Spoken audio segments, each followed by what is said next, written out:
ഇതാണ് ചോക്ലേറ്റ് ഇഡ്ഡലി, അല്ലെങ്കിൽ അപ്പന്നോ വട്ടയപ്പന്നോ അങ്ങനെ എന്താച്ചാൽ പറയാം. എനിക്കൊരു വിരോധമില്ല. ഇത് അത്യാവശ്യം ഹെൽത്തി ആണെന്ന് മാത്രമേ എനിക്കറിയുള്ളൂ. ആദ്യം കുറച്ച് പച്ചരി ഇട്ടു, പിന്നെ ഒരു മുട്ട പൊട്ടിച്ച് ഒഴിച്ചു. അപ്പോഴാണ് വീഡിയോ എടുക്കാമെന്ന് ഓർത്തത്. അതുകൊണ്ട് ഈ പറഞ്ഞ 2 കാര്യങ്ങൾ ഇതിൽ കാണില്ല.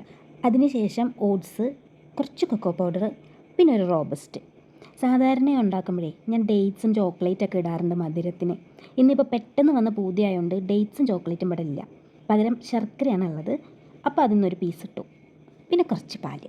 ഇടയ്ക്ക് എന്തെങ്കിലും മധുരം കഴിക്കണം എന്നൊക്കെ തോന്നുന്ന ടൈമിൽ ഞാൻ ഉണ്ടാക്കുന്ന ഒരു സാധനമായത്. ഈ പാൻ കേക്ക് ഉണ്ടാക്കാൻ നമ്മളൊരു ബാറ്റർ ഉണ്ടാക്കുമല്ലോ, അതിൻ്റെയൊക്കെ ഒരു അനിയനായിട്ട് വരും. ഞാനിത് ഇഡ്ഡലി പാത്രത്തിലാണ് കേട്ടോ വേവിച്ചെടുക്കുന്നത്. കാരണം ഇതിൽ വെക്കാൻ പറ്റുന്ന ഒരു പ്ലേറ്റ് എൻ്റെ കയ്യിലില്ല. അതുകൊണ്ട് ഞാൻ ഇഡ്ഡലി ആക്കാമെന്ന് വെച്ചു. ഈ വട്ടയപ്പത്തിന് തേങ്ങക്കൊത്ത് ഇടുന്ന പോലെ ഞാനിവിടെ സെസ്മി സീഡ്സ് ആണ് ഇട്ടിരിക്കുന്നത്.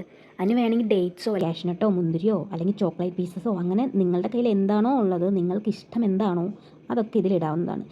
പിന്നെ മെയിൻ ശ്രദ്ധിക്കേണ്ട ഒരു കാര്യം, ഈ ബാറ്റർ കുറച്ച് നന്നായിട്ട് അങ്ങോട്ട് അരഞ്ഞിട്ടുണ്ടെങ്കിൽ കുറച്ച് റവ കൂടെ മിക്സ് ചെയ്യുകയാണെങ്കിൽ നല്ലതാണ്.